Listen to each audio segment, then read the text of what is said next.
Welcome to Movie Overload, where we will be covering 100 films through the history of cinema, from A Trip to the Moon to Parasite, and everything in between, except for Woody Allen. Fuck Woody Allen. What? That. Hooray. No. Oh, yeah, no, yeah, you're We right. did it. I did not mess up that intro this time. I would just like to Hooray. acknowledge Solid. that. Thank you. Yeah, the only time we had to restart was when we had the metronome. Again. I hate the metronome. It is the scourge of this podcast. Scourge. Oh, yeah, by the way, I'm Reese. Hi, Reese. I'm Hannah. Nice to meet you, Hannah. Who are you? I think I'm Hunter. King Hunter, perhaps. King Hunter. Ah! Okay. Sorry, you're just going to get bad name jokes Yay. sometimes. It's I'm not even a digging it. joke. I'm just King Hunter. Hunter, does that mean you're the king of, like, hunters? No. Are you hunting kings? Is Kong the king of Kongs? I mean, I just he's spoiled the the only movie. Kong. Exactly. Exactly. Hunter is the only hunter. But does that mean he's the king of other things? Yeah. Gasp. Or is he just the king of himself? Is that He- the point? he Is that big- he's he- the king of nothing? He big monkey. He. Hunter, are you king I of mean, big I can't monkeys? argue with that. He big monkey. I have no further arguments. Insightful. And that's the show today. You Thanks win. for listening. Anyway. All right. Thanks, guys. That's all you'll get out of me. All good. Yeah. I gotta go. Cool beans. Okay. Are we ready to transition onto the main topic? Do we have things at the offset that we must discuss? I don't think Not yet. Not yet. We Yes. will. We will, for sure. Cool. we will. Let's get into the main topic. Quite possibly the most iconic and culturally relevant film we've tackled yet, Marion C. Cooper and Ernest B. Schoedsack's King Kong from 1933 is a giant of early American talkies. With a concept epic and simplistic enough to lend itself to countless remakes and interpretations over many mediums, King Kong is in many ways the first true blockbuster, complete with awe-inspiring special effects and, very 30s sexism. So Very. it's, it's a movie of extremes, extremely interesting action and unconvincing yet very charming effects, Yeah. and extremely not charming and very wooden performances. I saw several people explain them as wooden, and that Yeah. made me laugh. It's the best way to do They it. really are. I mean, there's not really a better way to describe what it is, because there's just it's almost soulless, I guess, Mhm. some of the performances, which is weird, I guess, in some ways, because we've watched a lot of films beforehand with much better performances, Mhm. but much earlier in cinema where you'd think, like, maybe they didn't figure out how to act in movies yet. Right. We have this kind of, what's it? The fallacy that is, I'm forgetting the name, but I know what you're the talking name about. of the Just like fallacy is, thinking that because it's older, it's worse, right? yeah, right. Yeah. Oh, yeah. Which is chronological snobbery, I Yeah, guess, of that just like, works. things progress, continually get better. And the more we watch movies, we're finding that that's not really quite the case, because for some Mm. reason, The Passion of Joan of Arc has the best cinematography that we've covered, and it's the best ever. And also the best performances. That's acting for pretty great. sure. Yeah, and then we go into later films like this, and it's like, when it's not like the miniatures and stop motion, it doesn't look particularly amazing. Mhm. And then the acting is bad. I guess they knew what However, they needed. There is also interesting stuff to talk about in the score. It's mostly Yes. production, I think. Yeah. That's I why this agree. movie is For sure. great. When I was watching it, I just imagined the actors like looking for direction and being like, "Hey, how do you want me to play this scene?" et cetera, as actors do, and the director just being like, "Scream, I guess just like scream, right. keep screaming." Just do your Can thing. you try to seem like you hate women more? Could you like up that level of sexism for me? Thanks. The misogyny is just not quite there enough yet. And keep Remember, screaming. This is Hollywood in the 30s. We Mhm. need to have more of that. Yes, Mm. thank you, 1930s America. Gosh. Yay. It's weird though, because Passion of Joan of Arc had like, I mean, it wasn't misogynist. It was commenting on misogyny Mm-hmm. in ways, and Yeah. felt somewhat empowering in a weird way. Yeah. But yeah, not here, No. not in America, I guess. I was gonna say, I guess France was ahead of its time because America had Uh, some beef We've got some good with women. some good French films that we're covering here. They seem to be pretty on top of things, at least as far as the ones we're looking at. Right. Yeah. I guess we'll get into that soon. We have an episode coming up on The Grand Illusion, and Yeah. that movie also seems to have some pretty thought out social commentary. Definitely. That would be nice to have in a movie like King Kong instead of a potential allegory for things that are very shitty, which Yeah, I mean, we'll get into. yeah, I don't know. I have some thoughts on that Mm-hmm. that we'll get into. Yes. Yeah. But I've got a plot summary for those folks that didn't watch this version of the movie. Most people have probably seen a version of King Kong, but Yeah. whether or not you've seen the Perhaps. 30s one. At this point, Who knows? there's not really like a new one. I mean, Skull well, Island. actually, no, there is. Yeah, Skull When did Island. that come Skull out? Island was like I 2016. don't know what I was thinking. Oh. I think I got caught up in looking at the Peter Jackson one, and that was Oh, like right. in my head. And that was like 15 years ago. Yeah. Oh gosh, Yeah. that's crazy. But yes, I forgot about Skull Island. hmm That's a thing. I don't know if it's any And good. then this year was going to have Kong versus Godzilla, Yeah. which Wild. is not happening now. Will happen next year. And we can also talk about the original Kong versus Godzilla, True. because that's good Ooh. times. This Anyway, was the first King Kong movie I've ever seen. Yeah, me too. actually, yeah, same. Like So, I, yeah. I think I saw bits of the Peter Jackson one Mhm. in like a hotel room Yeah. when I was like 6, I but I love didn't being see it all the way small through. bean. So, yeah, I'm very excited. I mean, I was really excited to watch it, and then I was very excited while watching it because the effects don't hold up, but they're also Right. really fun and they Mhm. work really well, and it's just kind of I think it works. everything that I they'll- expected it to be, Yeah. for better and for worse. But yeah, I'll start with the plot summary for them folks. So, okay. Exotic wildlife filmmaker Carl Denham enlists a random woman named Ann Darrow off the streets to star in his mysterious next picture. Darrow and the crew depart from New York. Oh, I was going to say the New York harbor on the ship Venture to an uncharted island that Denham has sourced the location of. With seemingly little effort, the crew makes landfall at Skull Island and proceeds to make a nuisance of themselves to the native tribe, interrupting a ritual to prepare the bride of Kong. Later that night, the natives sneak onto the ship and kidnap Darrow soon after she and the Venture's first mate Driscoll declare their love for one another. The natives tie Darrow up and leave her for Kong, who is revealed to be a giant ape. Kong grabs Darrow and runs off into the forest, pursued by the crew of the Venture, who almost all meet their demise from the great prehistoric beasts native to the island. Of the rescue party, only Denham and Driscoll survive to rescue Darrow, and in the process, Denham manages to incapacitate Kong with a flash bomb, proceeding to transport him back to New York. Tied up in chains, Kong is debuted to a massive audience, but upon seeing Darrow, he breaks free, wreaks havoc upon the city, and carries Darrow up the Empire State Building, where he is killed by 4 attacking airplanes. The film ends with Denham claiming that, no, it wasn't the airplanes, it was beauty killed the beast, harking back to the proverb introduced at the offset of the film, which is as follows. And the prophet said, and lo, the beast looked upon the face of beauty, and it stayed its hand from killing, and from that day it was as one dead. Which, by the way, is not a proverb. That was written for this movie. Interesting. Really? It was? Yeah, Oh. I don't know why they had to. Disappointing. Yeah, like That's you could great. just put that quote at the beginning of the movie and not have to say, "Oh, it's an Arab proverb." Yeah. It's a proverb. I We're don't know legit. how I feel Okay, about that. then. Yeah. Our movie has depth and meaning. It feels very on brand for the movie, actually. Yeah, Very, yeah, very. mm-hmm. That's It's true. basically doing what the people in the movie did. Good Yep, stuff. it's This one's pretty iconic. a very For sure. early Hollywood, very Mhm.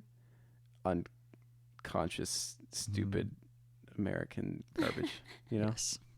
Anyway, Which we'll talk about. we'll get into it. It's fine. But, as far as the plot goes, it's pretty much everything you'd expect it to be. It's not particularly interesting. It's not. I It's mean, a I kind of like the reason- vibe of like the, I don't know, 30s, early 1800s to like 30s, like explorer going Yeah, into like, That's that what kind I of thought stuff is too. fun. It does kind of capture that just like adventure Mhm. vibe. Like That we're like Indiana going off Jones and- kind of. Yeah, Yeah. exactly. Totally. Yeah, Mhm. it felt it kind of was like if Indiana Jones and Jurassic Park had a baby Hmm. several decades before either of those were born. Right. I think it takes a lot from The Lost World, which I guess we talked about earlier with the Metropolis episode, Right. because that was made into like a very early example of sci-fi film. Mhm. But that's an Arthur Conan Doyle book, which is almost exactly this. I mean, it's got more up vibes, I guess, but it's, you know, Mhm. I feel like I don't know if that's exactly where that kind of like vibe started from, was the Lost Yeah. World, but it's I feel like probably around then that it started. I don't know of anything that's kind of an earlier example of that kind of thing. Right. So And it's got it the was pretty dinosaurs early. and stuff too, Yeah. you know. Go somewhere and there's dinosaurs still. Man, the dinosaurs looked so cool in this movie. Unexpected dinosaurs. I didn't know they were in this.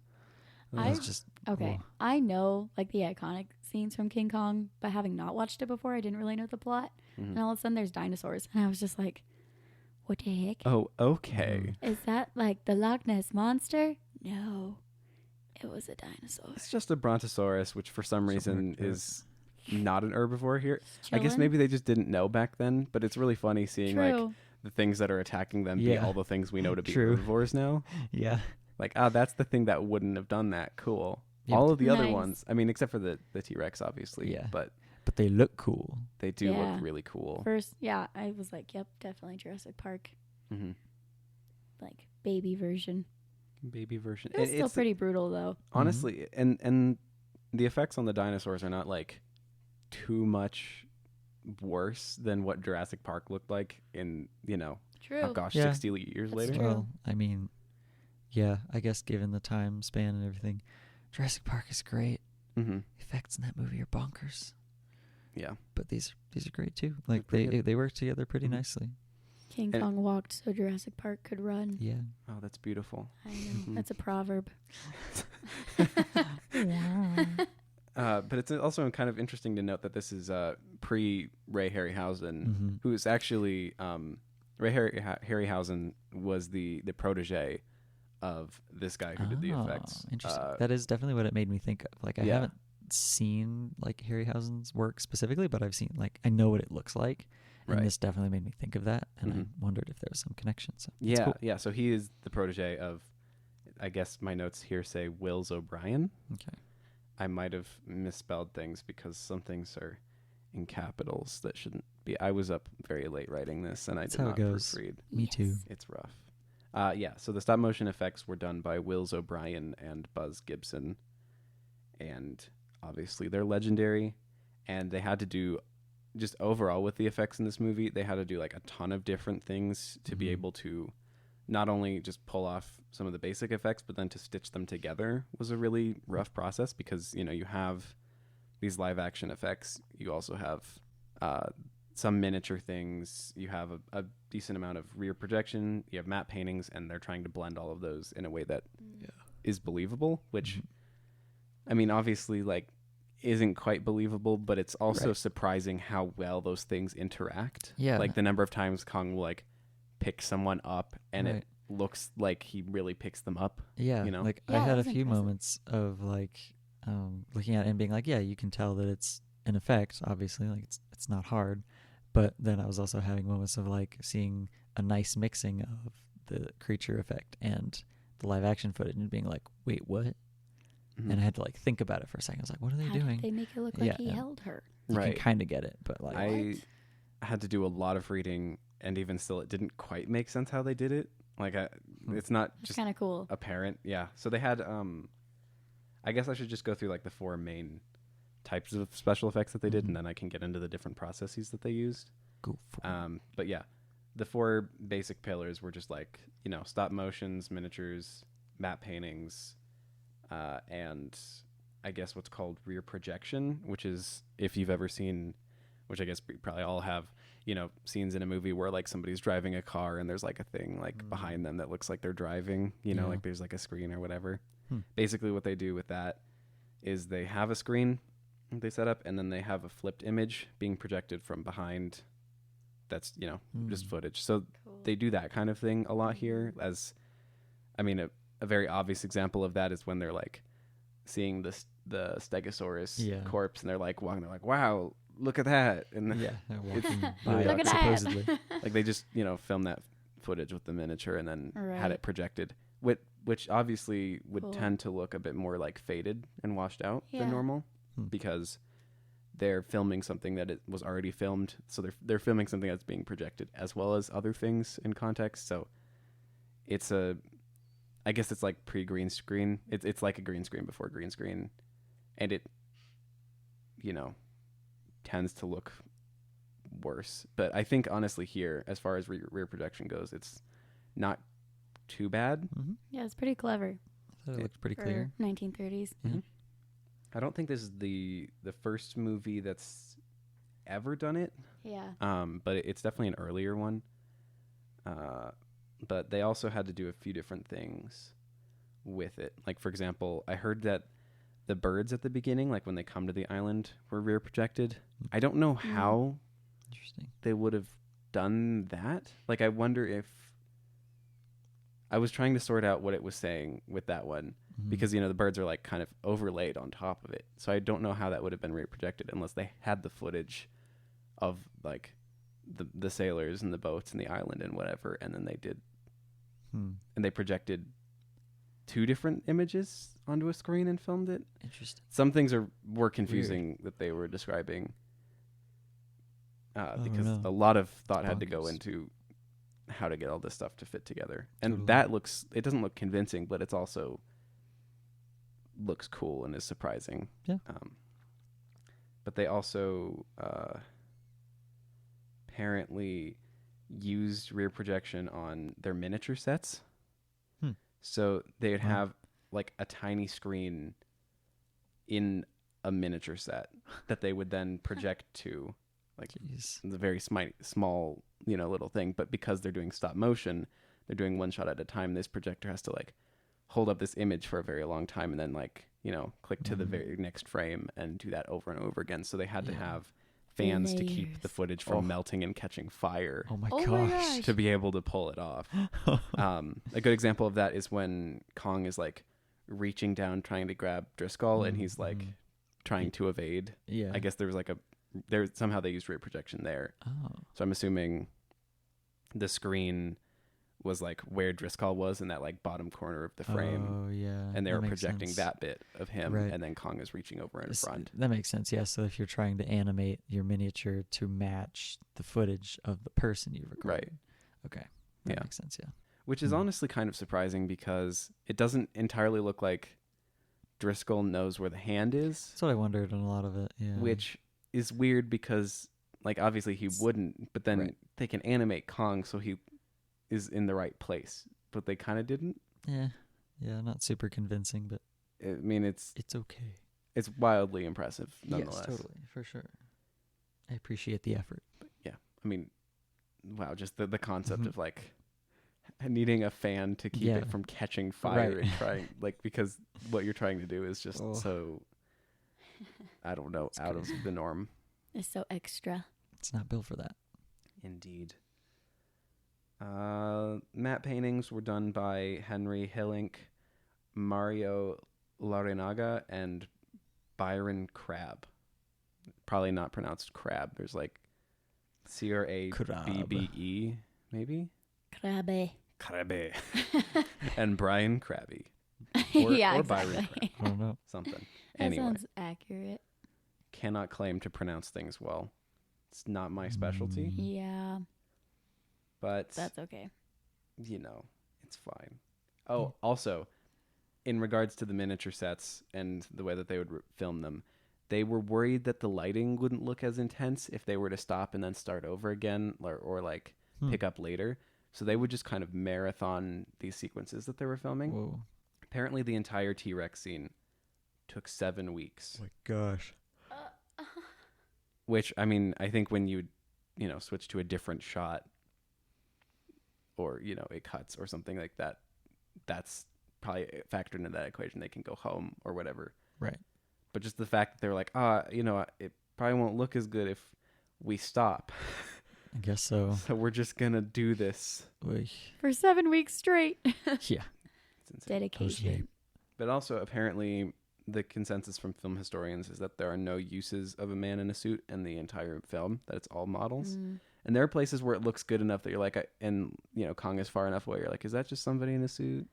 Yeah. There were like a few moments where I thought Maybe. that might be the case. Yeah. I don't know. I feel like it's so jittery most of the time. A lot of times it is. It is. Yeah. But I don't know. Yeah. The introduction shot of good, him is though. probably the most jittery in the entire movie, which makes me wonder if they were doing that part in order. Yeah, maybe. Yeah. Like if the if the way that they animated it was all in order. But I know that they filmed like most of the film out of sequence in just different chunks. Like some of it they filmed before they actually got the green light.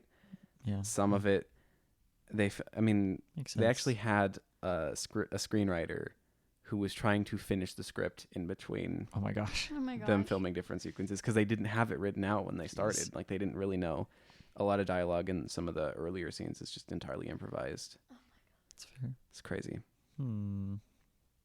But yeah, apparently the screenwriter that they had finish it up was Ruth Rose. So it's surprising to me, I guess, how many films that we've already covered that were written by female screenwriters. Mhm.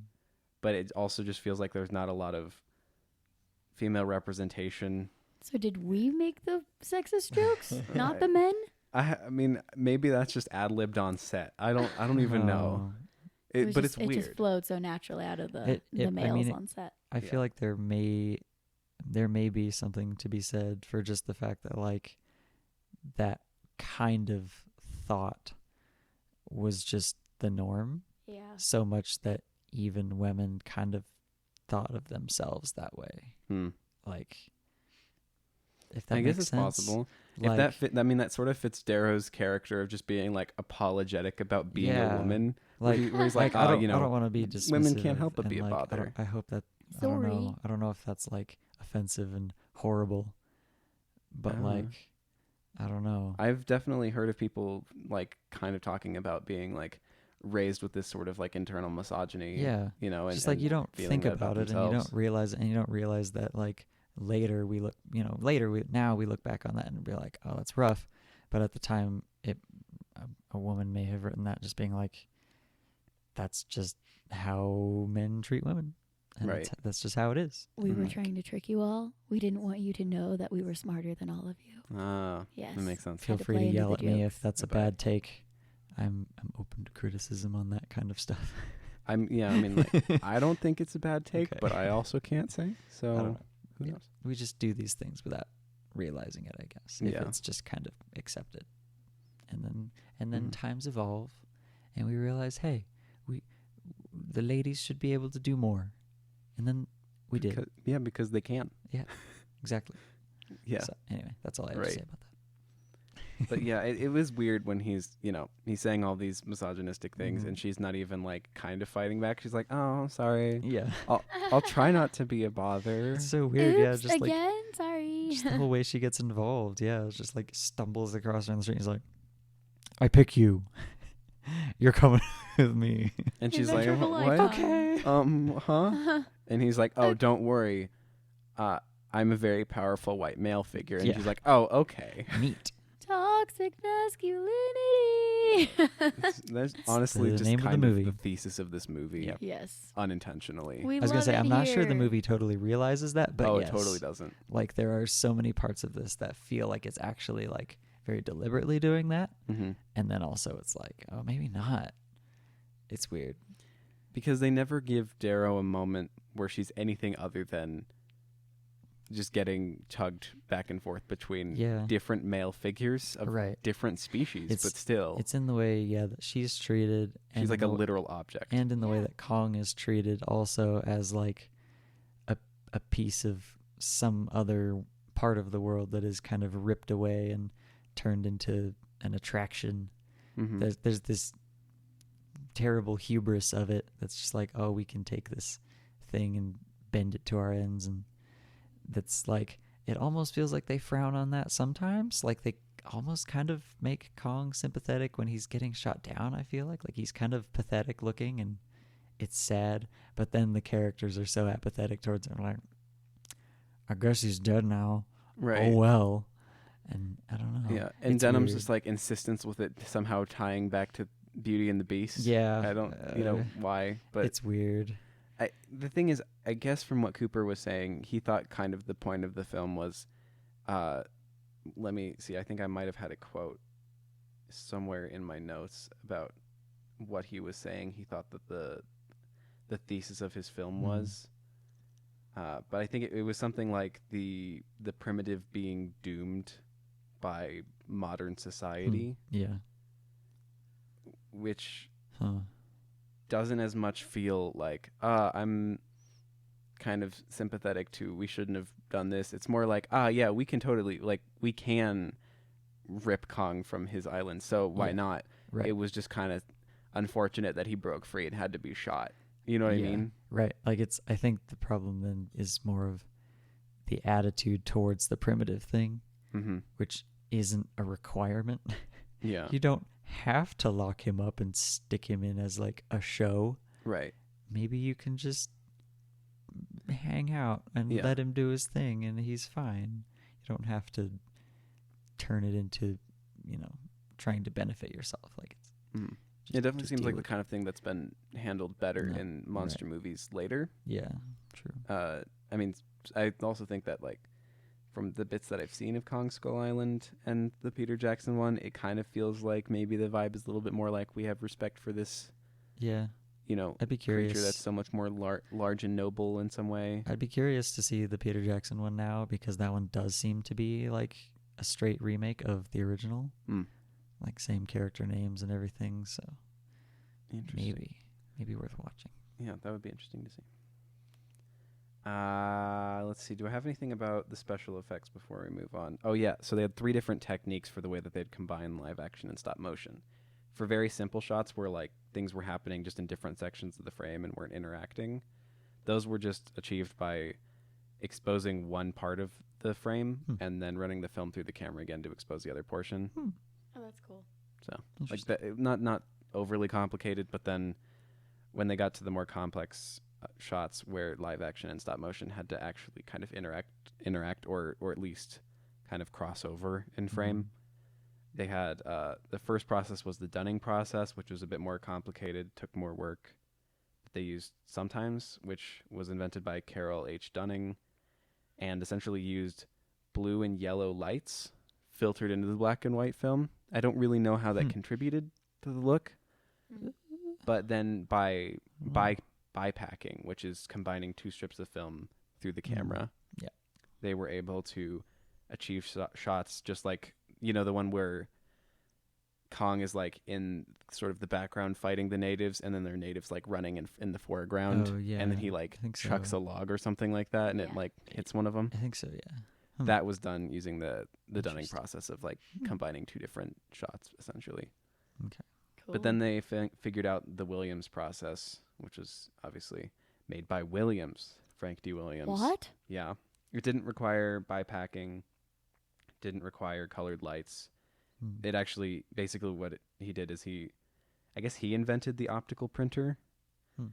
which kind of connects to the camera and is a way that you can just kind of combine any number of film strips.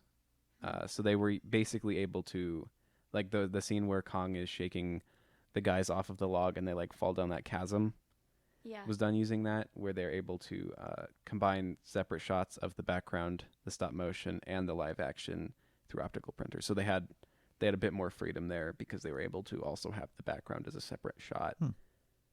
And I guess that's sort of similar. I mean, we'll see when it comes to the Snow White report in however many weeks it is for the listeners. 3 weeks away, I think. But I figure that's probably kind of similar to what they were doing with early animation. Yeah. So Maybe. I don't know that's- anything about that really. it's kind of cool. This is making me think more of like Star Wars. I feel like because I remember seeing that they did maybe similar things. I mean, they definitely with had the to film combine combinations and stuff. a lot of miniatures with live action So stuff. it might be cool to see how that changes there too. Mm-hmm. I'm really looking forward to that report. It's gonna be fun. Reports. Oh man, it's gonna be a good time. Excited. Hype. Yes. Heck yeah. Anyway, so the optical printer definitely seemed to kind of replace the need for the Dunning process in a lot of ways.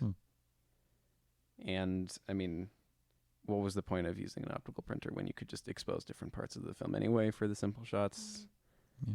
Anyway, all 3 processes definitely have their like significant portions of use in the film, but it's overall not like, just one specific one being used in the majority, seemed like. Oh, that's crazy. So But cool. yeah. I have a question. Mm-hmm. It was a pretty brutal movie at times, fairly violent and dark. Was that received well at the time? Yeah. Well, I mean, it was pre-code as well.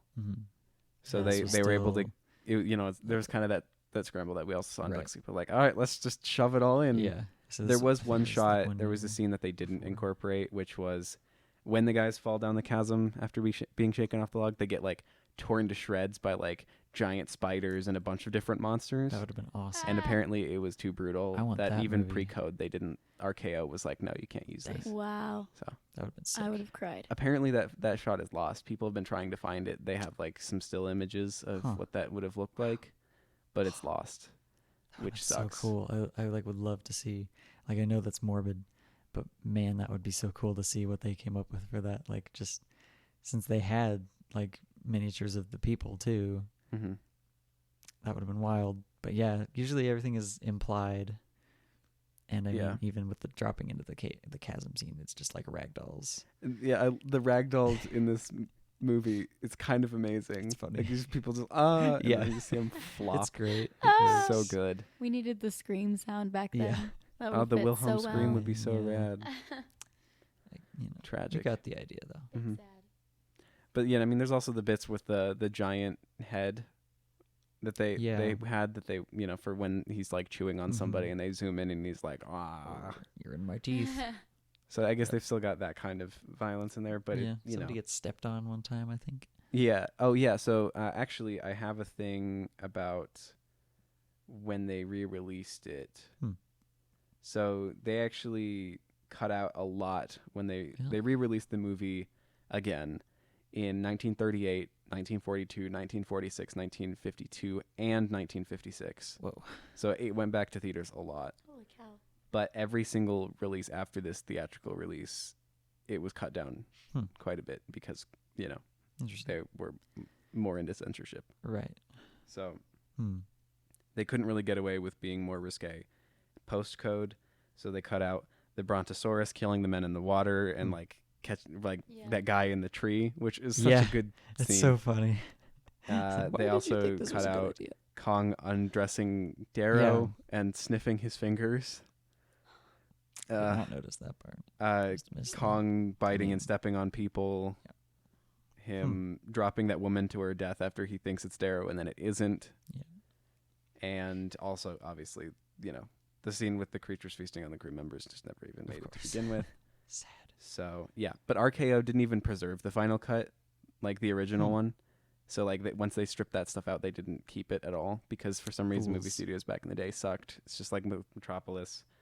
So, wonder we have it was all that movies other now. stuff that we have now was considered lost until 1969. Hmm. It was then restored, and the censored scenes were included again, but they only had a 16 millimeter cut, like we had with Metropolis, whereas smaller in the frame. Hmm. But then there was another restoration that was performed from a 1942 print, and it also had those extreme vertical lines everywhere, but it was full frame and it looked a little bit better in some ways. And then another release print was found in better condition in the 80s, and then Warner Bros. Spent 6 years searching for the best prints and put together a full restoration using 4K scanning in 2005 to coincide with Sweet. the Peter Jackson Kong. Oh, okay. So that's the one that we have now. Nice. It looks pretty good. It looks really I good. think I'm I surprised they didn't- had 4K scanning in 2005. Yeah, I didn't notice any issues with it. Mhm. Yeah, I think 4K stuff has been kind of at least the theatrical standard for a Yeah. while, right? But Pretty as much. as a home thing, it's been relatively new. don't I know guess what that I'm does make sense. Yeah. saying. Yeah, Yar. I don't know. Yar. That's why, it's always good to see a movie in the theaters if you can, where it's probably gonna look better than you're ever gonna see it on your TV unless Yeah. you have lots of money. Wait, I mean, it doesn't take much now. It doesn't. But we also, I don't think any of us have 4K TVs right now, do Maybe we? hopefully in the near future In the near future. we may be having talks about getting one. But Yes. yes, Facts. we are just full HD people. So Not sad. Ultra HD. At what point will 4K become regular HD? Do we have to move the terminology backwards? Please. And 1080p will become stupid standard definition. Ew. Gross. And then old 480 and stuff will be garbage. I don't know. It's just not even watchable. Yeah. Well, that's the thing. Okay, We so don't I was have going that through my anymore. Vudu account, which is great. And I share it with my dad, so some of the stuff my Okay. dad's bought. That And you makes can sense. see on there which one my dad has bought and which one I've bought, because he's like, oh, I'll save that $1 and buy it in SD. And that drives me nuts. He has so many movies in SD, and it's like, why would you Yeah. have that movie know, in SD? I can't, like, that's the thing, is like at this point, if I have a choice at all, I will never buy anything on DVD again. Same. Like, Mhm. why? Why would I do that? But I bought Song of the Horse know. on DVD because there's Right. literally no other version of it. It's Akira Kurosawa's right. 1971 TV documentary about horses. Yeah. So, like, just doesn't exist in any other way. Yeah. Anyway, physical media, Physical media. it's fun. I like a Fun 4K stuff. Blu-ray because you don't have to depend on your Wi-Fi speeds. Yeah, honestly, yeah. You just need the technology to actually play it. Mm-hmm. I think 4K players are actually kind of expensive. They are, and I mean, so Couple that's why a lot of $100. people just get Xbox One S's. Right, that's the thing at this point. Yeah. PS5's around the corner. It's almost there. That's gonna be expensive though. It's gonna be ugly. I need money. Please donate to our non-existent Patreon. Maybe Honestly, it we exists by should now. start that at Maybe some by point. the It is time you're hearing this, existent. it exists. I don't know. I watched horror movies for this. Heck yeah, we'll do It'll it. be fun.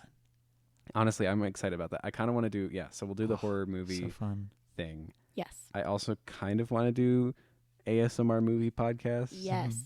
I think that would honestly be rad. It'd I be don't know if, interesting. everybody's down for that, We could try it. but like, why not? Yeah. We should have a third thing, so we each have like a thing. Oh. Yeah. I mean, I feel like we could all kind I'd of have be to on the I'd have ASMR to come up with a podcast. thing. Yeah. Yes. I don't know Yeah, what but the we thing would be. we could just keep adding stuff. Then we have different tiers. Anyway, we're Yeah. figuring out the Patreon while we're recording. We could probably get This back is to the- King Kong. This is the now. only time we talk about it. Do you want to hear a fun fact? Yes. Did you know King Kong was a Broadway musical? Originally or post this?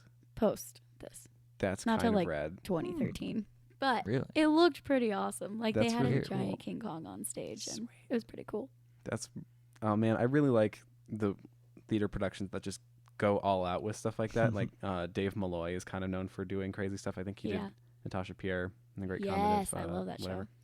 show. He did Ghost Quartet, which is awesome and very hard to find. It's on Yeah. Spotify. You can listen to it, and it's really Okay. interesting. It's very complex with the writing, but it's also just kind of 4 people, and they play all of their instruments and do all of the singing and do all of the acting and play a trillion characters. It's super cool. Whoa. What's his name? Dave Malloy. Oh, okay. It's not him, But then but it's cool. sad times. Big sad. He's also was gonna do Moby Dick and had Huh. like this crazy set, The heck? and it On was apparently stage? it looked incredible, but then COVID happened. So who knows if Aw. anybody will ever see it? But I would have flown out to New York for that. Sad. Anyway, shout out to Dave Malloy. Shout out to friend of the pod Anna for showing me We love you, that Dave. genius boy. Very nice. But yeah, okay. Anyway, So did we? movie. I think we. So went anyways. through this special effects stuff for the most part. I think- I guess. Oh Maybe yeah, okay. I have a quote from Wikipedia, which is that's in bad form. I'm sorry. It's all good. How dare you We say do it's a too, I'm proverb? sure. It's a pro. So I have a Internet proverb. proverb. there's a proverb here, an ancient proverb. I'm just gonna start saying that about weird Yeah. things I say. Oh. That's a proverb. So this proverb says, and the prophet said, the scene where Kong fights the snake-like reptile in his lair was likely the most significant special effects achievement of the film, due to the way that all the elements in the sequence work together at the same time. The Interesting. scene was accomplished through the use of a miniature set, stop-motion animation for Kong, background matte paintings, real water, foreground rocks with bubbling mud, smoke, and 2 miniature rear screen projections of Driscoll and Anne. Whoa. That's crazy. That's a lot. Wow. They Jeez. did a lot of things, and also for some of the miniature sets, I read that they would use multiple layers of glass that they would paint on to Mm. like provide a feeling of depth Huh. to the set, which works Oh, really yeah. well, especially Yeah. in those cave Nice. scenes Makes sense, yeah. where he like kind of walks in between different layers of the. Anyway, Hmm. that stuff. Some of the matte paintings, I think honestly, there's not a lot to say about them because there's not like a lot of like crazy innovations in matte paintings in this movie, Yeah. but they look really good Mhm. and they're really believable. And I mean, I guess shout out to those dead guys. Yeah. Good They- job. Yeah. They did good. Cool to Mhm. see that that's still being used. Like we saw it in A Trip to the Moon, Yeah. and now Oh, they yeah. were still using it. It's not Mhm. going away anytime soon. And people are still trying to like Or at least in our do movies. things to make it look more believable, like Yeah. having layers, having smoke come out. Right. I like that stuff. And then there's like what George Lucas does, Yep. where he's just got matte paintings. Well, I guess I don't know if we'll go into that in the Star Wars episode, but he's Sure got we like will. matte paintings like in the foreground of the throne room scene at the end, Mm. where he's got like kind of rebel soldiers like lined up and they're just painted. And so Oh, then when he man. did the I special didn't know editions, he about just that. replaced them with real people, Ugh.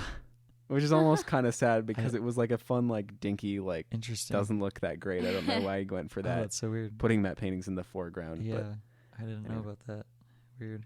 it's kind of cool. Well, I guess I haven't seen that version, so You haven't? Yeah. See, I grew up I've with only only the seen- theatrical edition, and then I watched the special editions later, and I was like, "What the heck?" we bought those DVD ones in the box set, and So it's many like, people as did. far as I know, that's the only version I've really seen. So Mm. yeah, I've got the despecialized editions. yeah, we can They're kind of great. we can watch that Don't tell when anyone. we get to it. It's between us. It's nothing. Okay, if you're listening to this right now, wait, close your ears. We should definitely watch that sometime, and if you want them, I can lend them to you. I mean, okay, if you can open your ears now, folks. Free. It's not technically illegal. Listening time. Is anything illegal? Nothing. Uh, I didn't do anything shady. Nope. I want to see that. We're all good. Legally. Legally, yeah. Legally. We'll legally go see the despecialized editions of Yeah. Star Wars that Yay. are totally legit. That reminds me. Is Empire still playing in theaters?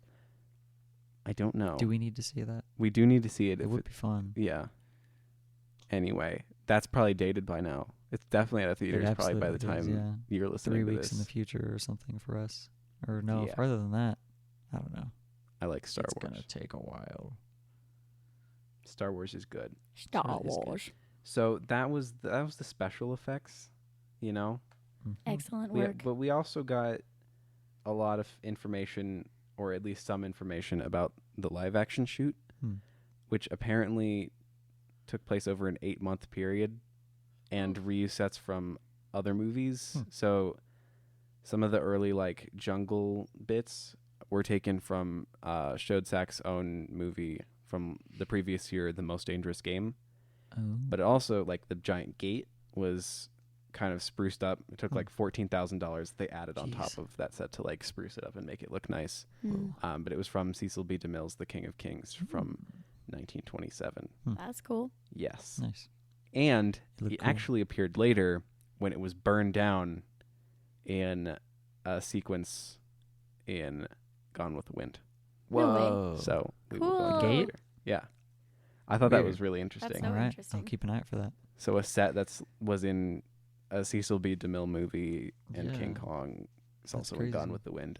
I'll try to look for it. I don't know if we'll find it, but Can try. there's apparently like a big. I mean, I haven't seen it yet, but Right, there's a me big neither, but- sequence where they burn down part of Atlanta or something. if there's a big burning gate, something. Yeah, I guess we'll look for it. I We'll don't see. know. Cool. But in between different segments, apparently there was enough time to like film and wrap entire other movies for those actors. So like, Gosh. uh, I mean, so Faye Ray, who played Ann Darrow, was saying that she wrapped like 2 different movies in between jeez. segments Wow. they were filming for King Kong. I guess that makes sense. She Like, needed a break. Yeah, seriously. And if they're doing so much time on the effects work as part of the filming process, Mhm. like, I guess that makes sense. But Their also scenes they are were, relatively simple. kind of getting money together, kind of trying to Finish Mhm. their script. finish Yeah. the freaking script. It's a mess. A little important. Gosh, yeah. Also, I thought it was really interesting that the establishing shots of New York are real because they Yeah. almost kind of look like Oh. matte paintings, Yeah. to I me. think Oh, I probably just yeah. assumed that they were. but they're legit, I guess. Interesting. It looked good. I was Sweet. amazed to see what New York looked like in the 30s. Yeah. it's So cool. much better, so much prettier. That's cool. Classic. Hmm. Mm. That's also one of my favorite bits of a film that both of you guys need to see that I just could not justify putting on this list, Permanent Vacation. Oh yeah. Because that movie Ooh. ends with basically just a shot off of a ferry Hmm. that's just looking at New York, and it's just Mm. like a 5-10 minute shot of Yeah. just what New York looked like in the 80s, Nice. and it's really good. I It's- will watch it. and there's just seagulls like flying around chirping. It's just silent. Just Anyway, dreamy. It's a good time. Oh, New I York. love that movie, even though nobody else cares about it. No. Also, they did some very small reshoots. So there's a bit where, Denim gets like stuck, like gets caught on a branch, and then they just kind of move on, and then he shows up later. Originally, they just had him crouch down and hide behind a bush, but then they were like, oh, that's cowardly. So then they reshot it so he got stuck on a branch, even though it was just kind of ridiculous that he got like so far behind the rest of the party because a branch poked him, and All right, He couldn't then. go Okay. on. that. That's Sure. awesome. Mm-hmm. Oh, also, the final scene was originally going to be on top of the Empire State Building, Mm. and then they didn't really like that, so then they reshot it. So the final scene is like where he's on the ground and everybody's talking over his corpse, kind of. The Beast. Which is a Big bit dead more monkey dramatic. It's boy. been more interesting. I mean, the most iconic line in the movie is probably like, "Nah, man, it was Beauty that killed the Beast," or whatever. So I guess it Indeed. had a purpose. They weren't terrible I things to reshoot. I thought bullets killed the Beast. See, that's what I thought too, but I guess I was wrong. It was Beauty It was Beauty. alone. He saw the men in that plane and he's like, oh man, so attractive. Ah! And then he lost his balance Maybe- and fell. Wait. During the ceremony, it was like the bride of Kong, right? Yeah. Was the whole yeah, deal. But then they expected him to eat her. Yeah. Sometimes Why is that called the bride of Kong? one eats their mate. Oh, right. Yeah, Like if thinking you're a of, bug. they got it mixed That's- up with praying mantises. Yeah. Ah, That doesn't have anything to do with anything. Carry on. It was a little I don't know. disturbing. The Yeah. sacrifice He was, to the into creature. her. He was like, you know what? Uh-huh. I like you. And I was like, Yeah. don't. Again, though, He- very iconic imagery. But he big monkey. For He big monkey. And big Yeah. monkey wants what big He's monkey sitting wants. there. He big monkey. She small human. Makes sense. It could work. Chemistry. Oh yeah, but also to get some of those effect shots, actors would have to stand still for shoots lasting so many Wow. hours. Yeah. Like when Dara was on the That's tree branch thing, Yeah. apparently she had to stay there for 22 hours straight. Whoa. No way. Yeah, Is that even possible? apparently What? I It's guess just she miserable. didn't die somehow. She didn't collapse, barely. Also, They, I threw think food at her. basically they're just saying, "Hey, wait, here you go. Here's some tossing it up." snacks. Don't fall asleep. That must have sucked. Oh gosh, but at least she Yeah. didn't have to do anything. She just kind of stood there. True. I hope they paid Take her a well. nap. Well, I actually have things on that. Apparently, Segway. she only worked a total of 10 weeks Hmm. for the stuff that she did. not bad. Even though it did take 8 months to film the It took thing. 8 monks. It took 8 whole months. Whoa. Yeah, This project Crazy. is blessed. they were really trying to make sure it was religiously sound. Yes. Of course not. I've got some information on the budget as well. I was about So to ask. They did film the initial segment that was on that the set that was from one of his earlier movies. They did a little bit of filming for that just as a technical thingamajig, and when they showed that to RKO, they gave them a $500,000 budget, which is about $8.8 million today. Holy cow. It ended up costing about $672,000, which is about $11.8 million now. So it went up quite a bit. Apparently, the actual average budget for a really big budget RKO picture at the time Yeah. was $225,000, or about $4 million. So the fact that they saw this movie and were like, okay, cool, here's 8.8, and then afterwards they were like, actually, we need 11.8, which is more than the cost of just a normal big budget picture, Jeez. on top of already being more than twice. So it was Sounds more than great. 3 times the cost of a normal big budget picture Holy of the time, cow. which is bonkers. Apparently, the producer was talking about having to squeeze budgets from other movies Hmm. for them to be able Gosh. to afford it, which Make kind of it work. sucks. Yeah. It's rough. But I mean, it was obviously kind of worth it. Right. Again, Because this is the movie that we're talking about on this podcast. yeah, and so. again, if you're they're doing the most ambitious project. Nobody else is, I assume, doing things of this scale and with Yeah. these kinds of effects and stuff. So I guess it's gonna cost more than Mhm. than the other things anyway. So I mean, it's enough that I didn't find any reports on what those actual movies were, so I Right. guess nobody Who cared. knows? Yeah. I don't know. I could be totally wrong, and somebody's gonna, give us a hate tweet of, but they were filming the greatest movie Actually. ever made, and you didn't even cover it Duck on the podcast, and how dare you? But there's a 4-year gap after this of movies that just apparently didn't matter to me enough when I was guess. making this list. Yeah, it's funny that we had 2 from 33 and 3 from 37. 3. Yeah, Crazy. maybe 4. Ooh. I can't remember. There's a a lot. lot. That many. But At least 2 anyway. or 3, yeah. Yeah, so the final budget of the film was 3 times the cost of a big budget picture in its day. Crazy. And they also they were even still trying to squeeze the budget just on that alone. They were Jeez. offering crew members hey, you can just we'll pay you based off of the profits of what we make instead of paying you right now. And they did things like that. Although Fay Ray noted that she had been paid about $10,000 for 10 weeks of shooting, which is around $176,000 today. It's pretty good. Not bad. It's not bad. Yeah. Yep. Call Seeing that as how a she good did day. mostly kind of low budget horror movies, that was Yeah. sort of her shtick. That's probably a pretty good payday for Pretty her. good. Although I also read another way that they could afford to do it for even the budget that they had then is by paying the African American members of the cast half of what the white cast members were paid, Oh my gosh. which really Oh, sucks. man, It's yeah, not we exactly didn't surprising, even but it's think about really that. shitty. There were a lot of them. Sexist Uh-huh. and All the racist. extras and stuff. Yep. We love it here.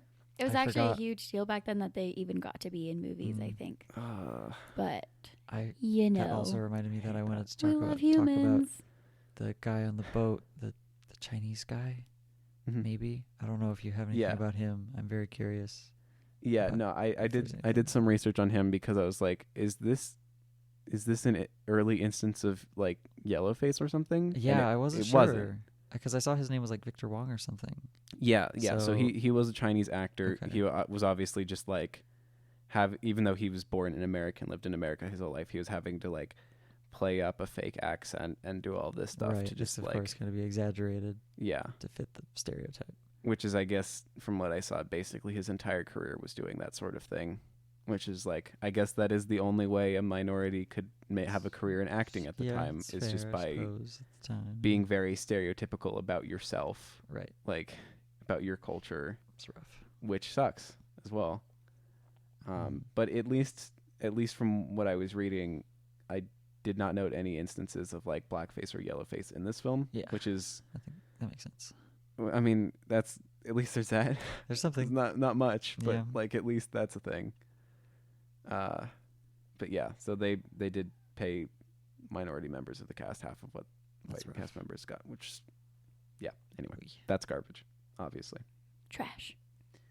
I've also got some information on the post-production if you would be interested I in would. such information.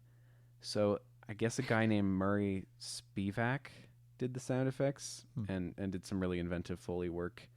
The roar for Kong was a mix of lions and tigers, but it was played backwards slowly, Nice. which is cool. Yes. It really did just sound like a normal roar to me. Yeah, Like I was like I was like, that was just a Sounded good. tiger or something? It was the creative MGM. just for the sake of being different. Yeah. I'll play it backwards. They'll never see that one coming. Playing stuff backwards is fun. It does work. It didn't sound like it was played backwards, so No, That's yeah, kinda cool. That sounded sounded really good. cool. And also, I thought this was really funny. The chest beating sounds, which I didn't think were, particularly. Anyway, I don't think I even noticed. Or remember basically, it was. He was hitting his assistant in the chest with a drumstick, and they held a microphone up to the back of his back. What? them. Oh my gosh. Oh my So his gosh. assistant just had to stand there and get beaten. Which I feel Poor like guy. he probably could have worked out a better way to do that. Probably. I don't know. That's rough. And also the noises from the dinosaurs and the screaming sailors and all that stuff was mostly just his voice, which is relatively convincing. Yeah. It worked. I I like when there's appreciate- stuff like that. I appreciate the Foley work. I like when there's stuff like that. Like there's some cool creature effect, Yeah, and then you're like, oh, it's just this person right. just doing something It's weird. just D. Bradley Baker making all of Right. the noises for everything in Yeah. Avatar. Because isn't that what the the Ringwraith scream in The Lord of the Rings was. It's like some lady on the crew is just like, oh, just do some weird scream or something. Really? I think so. That's so cool. I love those stories. I can fact check that. But yeah, I think it's just like, just made it work. That's great. I'm excited to go through that a bit more in the Star Wars episodes as well, because Ben Burt is a crazy, amazing sound designer. Also, there's information on the score, Yes. which was very interesting to me. It was done by Max Steiner, who is kind of a legend. He did I'm just going to list a few movies that he had done, I guess that he probably did after this. Casablanca, Gone with the Wind, The Searchers, The Treasure of the Sierra Madre, and A Star is Born, the movie we're covering next. Oh my gosh. So he did a bunch of stuff. Busy He's guy. crazy. So he's amazing. magical. The studio was originally going to try to just have him reuse music that was already done before in order to save money. But then the director, Marion C. Cooper, was like, nah, No. we need a score. So he paid Steiner $50,000 to do a score, which is about $980,000 today. Dang. So almost $1 million to just do the film score. And the studio paid Cooper back afterwards. I guess it was just like, I guess, all right, fine. I guess we gotta pay you back. That's an interesting way to like force something out of the studio. But it sounded like the directors put a lot of effort into trying to get as much money as they could. Yeah. Which also paid off because the score is kind of legendary. It took 6 weeks, had a massive impact on the trajectory of film scoring. I have just a list of things that it was like the first at. That's kind of awesome. It's the first feature-length musical score for an American talkie, Whoa. apparently. It's the first major Hollywood film to have a thematic score, not just background music. Huh. It's the first to use a 46-piece orchestra. It was recorded. It's the first to be recorded on 3 separate tracks for music, dialogue, and sound effects. Huh. And it's one of the first to incorporate leitmotifs, which, like every film now ever has. Yeah. Yep. But he was just like, yeah, operas do leitmotifs. I should try that with film scoring. I don't think it was the very first movie to use leitmotifs, but it was one of the very earliest examples of that. And I mean, I really did like the score. Like, there were elements of it that I was like, that's a really interesting, like, some instruments in there that, like, just I hadn't heard in earlier movies. Yeah. And also, the use of leitmotifs definitely reminded me of John Williams and did also kind of bring out some Star Wars comparisons. So that's cool. Good job, dude. Yar. You did good music things. Nice. It was good. And, they did spend quite a bit of money on this movie, but it did kind of pay off in the box office. It initially opened at just 2 theaters, which one of them was the Radio City Music Hall, which I thought was cool. Nice. So that was like the main theater that it opened at. And it set attendance records instantly, pulling in $90,000 in its first opening week, which is $1.75 million in just 4 days, in just 2 theaters, which is crazy.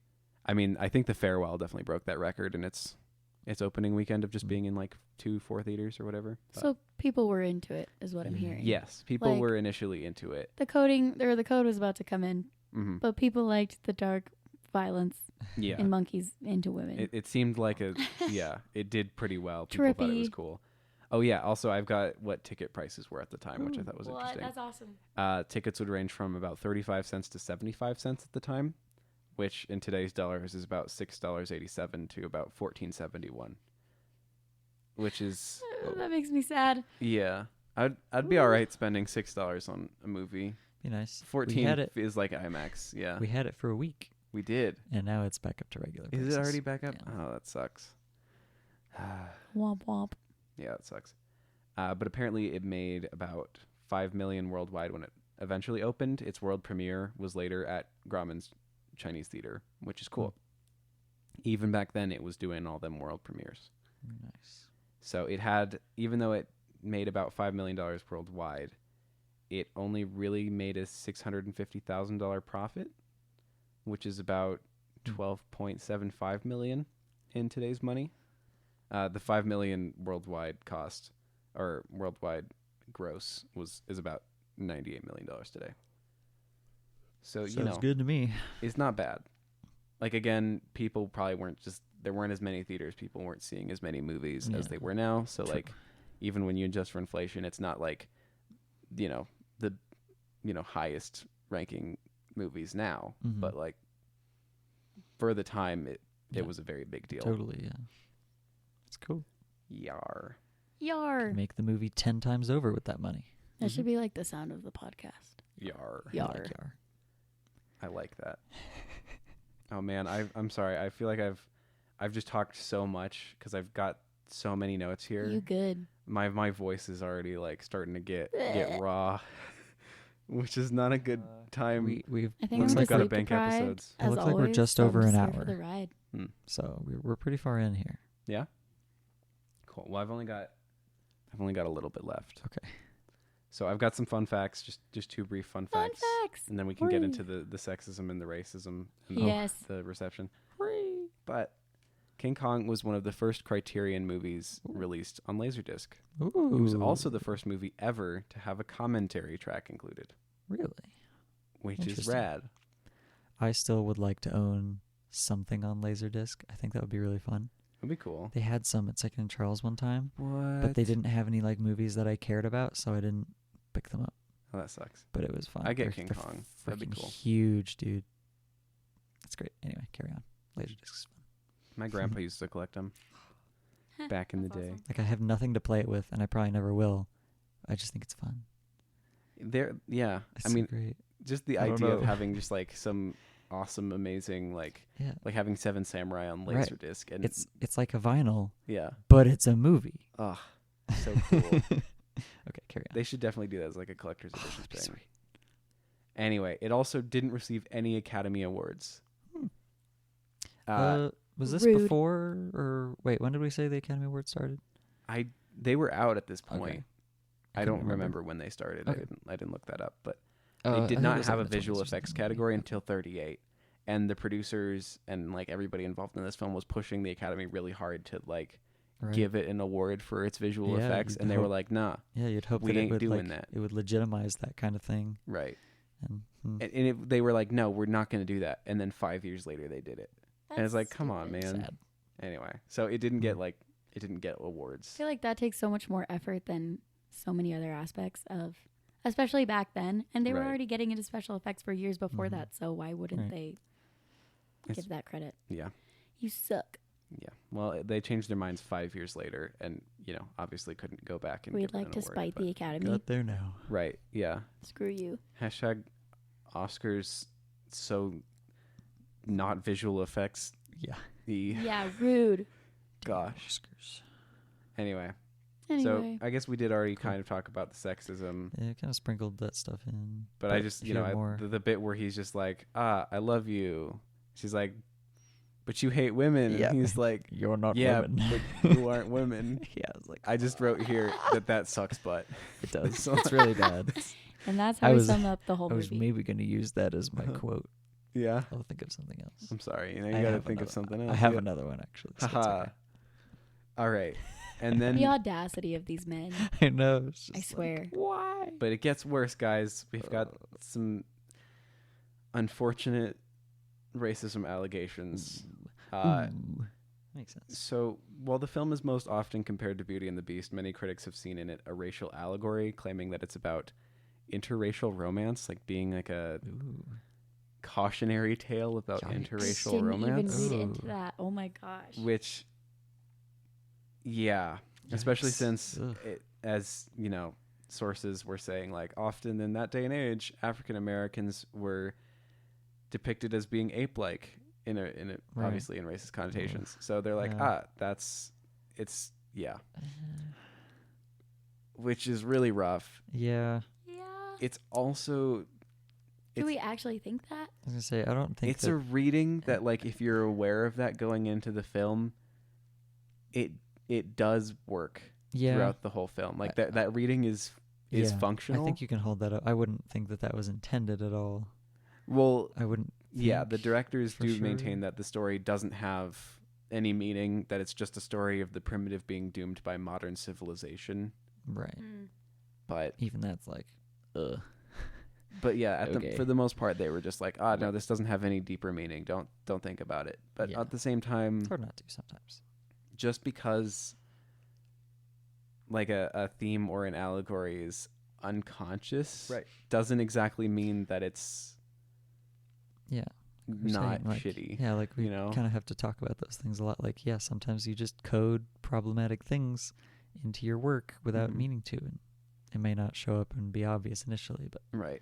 with hindsight, And it's like, and uh, we can't just be like, no, they weren't racist guys. Like, they were still paying their African American staff half of what they're paying their white staff. There Like, there was- was already yeah. significant issues. there's some just systemic stuff that was happening for sure. Mhm. So So it, anyway, we're yeah. we're still working on that. I was aware of that allegory Hmm. theory Yeah.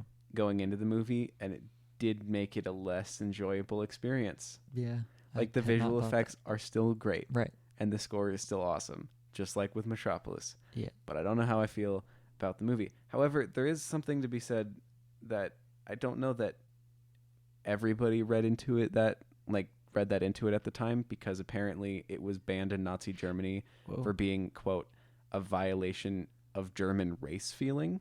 What the heck? What does this mean?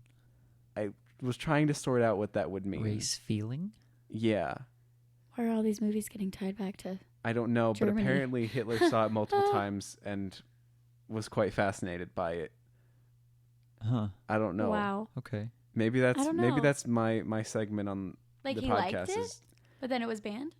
I guess he thought it was really interesting, but then they banned it in Nazi Germany. Weird. So I don't know what it really means, a violation of German race feeling. Like, maybe they were feeling like it's too kind to other races. Maybe. I don't know. Or if they were seeing in it a kind of race allegory, but not in a cautionary way. Right. Maybe. And they were like, mere no. the mere suggestion of interracial Yeah. relationships. I don't know. Who knows? Anyways, That's so weird. it's I wouldn't go so far as to say it's a gray area, but it's not at least black and white definitively. Right. Yeah. You know, I it's not guess like so, yeah. the directors came out afterwards and were like, Right. yeah, this is what I'm about. I don't know. For sure. Weird. It is still worth talking about, though, you know. Maybe they just wanted to make a movie about Big Monkey They just wanted Big Monkey. fighting He big other monkey. big creatures. Big monkey. That was their defense. But he big He monkey. Big Monkey. Where your film is racist. Like, No. look at That's him. probably adding He more big depth monkey. than they ever Exactly, intended. yeah. They're like, I just That's usually like how big it- monkeys and violence. That's usually how it goes. They I don't feel. really seem like the kind of guys that had No. very interesting philosophical thoughts. Right. They did just seem like very of their time, casually racist and sexist kind of, you Right. know, Yeah. I It I just like is like to make a movie with big monkey. Big don't know. monkey. Big Monkey. Ah! Anyway, at the time, critic thoughts ranged from saying it was ridiculous but diverting, as I guess was in the New Yorker. That was the review. But also the New York World Telegram, which I think it said is now the Hollywood Reporter, or maybe it was just archived on the Hollywood Reporter's website, Interesting. said it was one of the very best of all the screen thrillers, done with all the cinema's slickest camera tricks. So They got the right I don't know. idea. People just thought the shooty and the Wacky stabby wacky. stabby and the eaty stabby eaty, the stabby? chewy steppy steppy. I That don't know. sounds like that. weird. They thought all that was pretty good. Stabby, stabby. Yeah. Stabby McStabberson. The modern reception is maybe a little bit better than it was at the time. Yeah, I can see that. It's got a 98% on Rotten Tomatoes.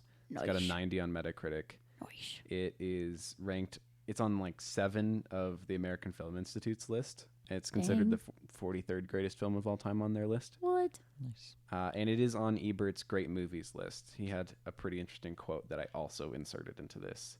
He said, Final proverb. "In modern times, the movie has aged as critic James Burnett."